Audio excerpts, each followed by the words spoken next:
Hey, listen, after that first Echoes of Wisdom trailer came out, I was honestly really excited to get Echoes of Wisdom. And then after this most recent trailer that we got like 7 days ago, I'm gonna be honest with you guys. I think I need this game more than SpongeBob needs water. I need it! Like, seriously, I want to have this game in my hands right now, playing it on stream, chatting with you guys, talking about how great it is. But we still actually have 3 weeks left, which, to be honest, seems longer than the 3 months that we got since they first announced the game, which was already a ridiculously short amount of time to be releasing a new game. So let's talk about that last trailer, the things from it that made this game that much more exciting. So first and foremost, let's talk about the Still World. We get to enter the Still World through tears in the rifts. Here's y'all's Tears of the Kingdom. Now in this world, we see that anything that was sucked into it just floats around in this void. It's got this really cool music. It's got this really eerie, interesting vibe.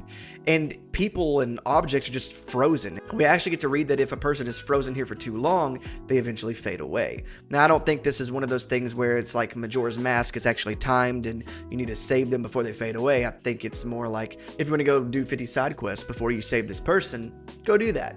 But just do whatever you need to do to save them eventually. Now, we learned that the Still World is accessible through many different entry points through Hyrule through these rifts that we find on the surface of Hyrule. Each of these entry points seems to have its own kind of aesthetic, its own environment, perhaps its own enemies and even puzzles. You know, kind of like how in Tears of the Kingdom and Breath of the Wild, Fire Lozophos were found on top of Death Mountain. Now, we don't know yet if the Still World is kind of like one big area like the depths were in Tears of the Kingdom, and you could enter it through different entry points all throughout the main part of Hyrule, or if it's kind of like broken up into maybe just the locations where the rifts are at. And my guess is once you go into one of these areas, if you maybe defeat a dungeon or you achieve some challenge, that you might be able to dispel the rift on the surface. And I would think that the Still World would still be accessible, because I feel like it's going to be a really big part of the game.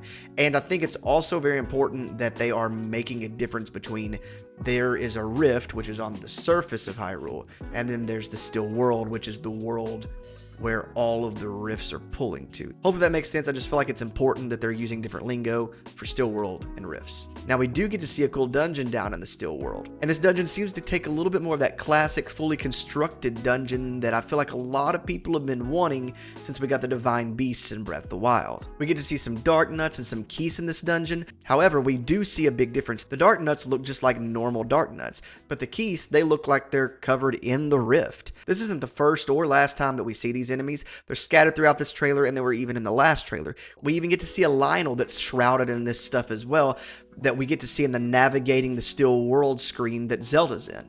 I wonder if these are like an equivalent to the enemies that we find in the depths, just covered in gloom. Maybe this rift-shrouded enemy is just shrouded in this game's version of the physical form of Ganon's hatred, like malice or gloom. I'm really interested to find out more about these enemy types. Are they stronger? Is there really much of a difference other than visual with them? I probably won't find out until I get my hands on the game, but I am really interested to figure that out. We also get to see Zelda solve several puzzles in this dungeon, and they look really cool and make it seem like it's kind of like that dungeon I was saying earlier, more of the classic feel. We see her pull out one of her tree echoes and she lights it on fire to light another torch. And we actually get to see her turning this lock to open this puzzle to what looks like the boss key of the dungeon. And it looks just really cool. That's the kind of like stuff I'm into. I mean, it looks really simple, but it's still cool. And I really feel like this game is going to give those people who haven't enjoyed Breath of the Wild and Tears of the Kingdom so much kind of a nice breath of fresh air. Now, we do get to see Zelda fight a boss, which seems overall like the way most boss fights go in a Zelda game, except for just Zelda's fighting the enemy a little bit different than Link typically would, you know, throwing rocks at him. But one of my favorite parts is when Zelda uses the bed echo and falls asleep. And what's really cool is if you listen, you can hear a heart sound like it's increasing. So literally Zelda took a nap just to regain some hearts. And everybody was making all these memes and jokes we always have about how in boss fights, not just in Zelda games, but in all games, you just take a little bite of food and you heal up. Nah, Zelda took it to the next level. She can instantly fall asleep and regenerate health. Literally, she doesn't need but 3 seconds, and she can regenerate some health by sleeping. And I absolutely love that. That just seems like a Nintendo thing to do. It adds just a little bit more charm to this already charm cake of a game. Then we move on to a portion of the trailer that, to be honest, I wasn't really expecting, where we see the Swordfighter version of Zelda. Now, of course, this form can be used for fighting, but it can also be used to help her to get through areas that the current echoes that she has won't allow her to get through. Now, I assume this is what the ESRB rating meant when it said that we would be fighting as Link, unless it literally does mean at some point in the game we do take control of Link, or maybe in that portion that looked like the beginning of the game where Ganon and Link fight and Ganon's defeated and Link's sucked into the rift. Perhaps that portion we actually play as Link. But I'm assuming this is mostly what the ESRB rating was talking about, because I mean, it is literally Link with Zelda's face. And with this style, their faces don't look that different. Now, this Swordfighter mode can only be used for a limited amount of time. We have this gauge, and once it runs out, you can't use it no more. Of course, you can replenish the gauge if you go into the still world by collecting something that the trailer just called energy. I am kind of glad that this game does have this limitation. One, so that the game kind of makes you choose when is the wisest time, echoes of wisdom, and two, it kind of forces you to play as Zelda, which is, you know, the character here, not Link. That does look like it can be leveled up, so maybe once you go to a higher level, you can last in it longer, or perhaps you gain new abilities. The reason I say that is we do know that from the ESRB rating that Link can use a sword and bow, but we don't see this version of Zelda use a bow. Maybe once you hit level 2, you can gain a bow. Maybe it goes even farther than that, level 3 hook shot, level 4 something else that's really cool.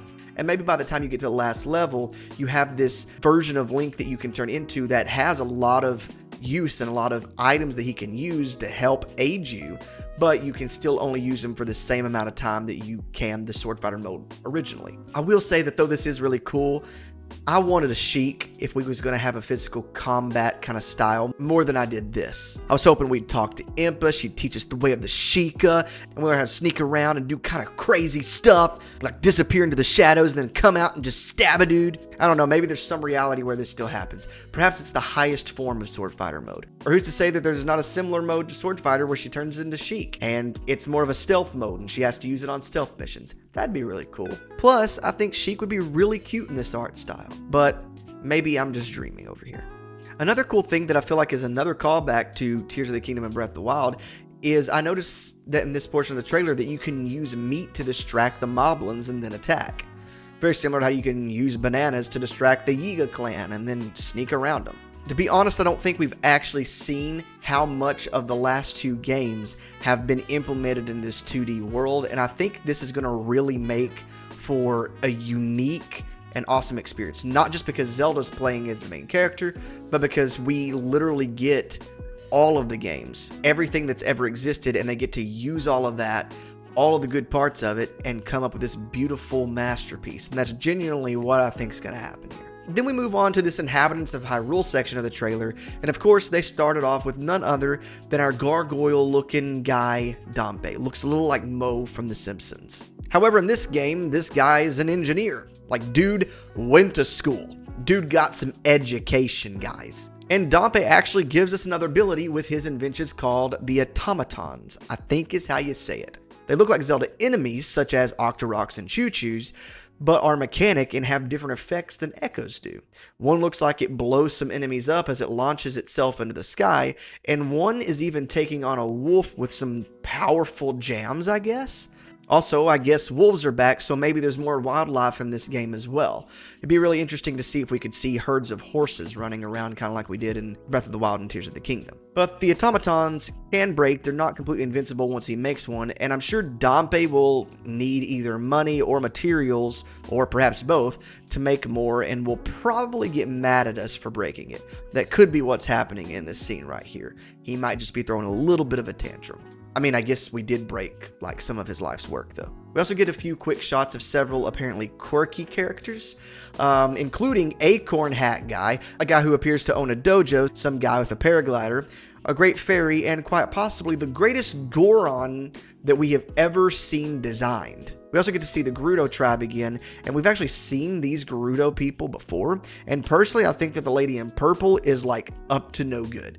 I don't know, I kind of have this headcanon where she's born Gerudo, but she's like a prophet, and she's maybe here to deceive the Gerudo, but the one in white is, I'm assuming, second in command, and she kind of knows things, but the chieftain isn't listening to her, and she's like warning her, but I don't know. Just a hunch, but that's what I'm going with. Oh, and before the end of it, we also get to see this cat in this section. You know, the section that it shows us interacting with a bunch of people, talking about the inhabitants of Hyrule. Now, I have pointed out these cats in every single trailer. There's been one in every trailer. They've shown them on screen somewhere. And I'm telling you guys, we're doing some kind of side quest for them. We have to be. I love these cats. Then we get a bunch of quick scenes that the trailer's about to end, and honestly, a lot of what they show us is things we've already seen. There are some things in here, and they're just trying to make it flashy to catch our attention as the trailer's ending, but we do get to see a little frog that looks like we might be able to interact with it, which reminds me a little bit of the frogs from Ocarina of Time.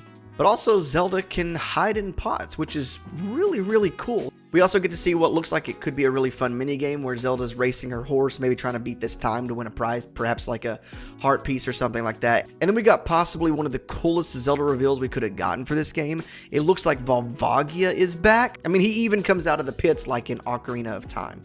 So, I mean, I'm pretty sure this is Volvagia. Maybe it's his son, Volvagio.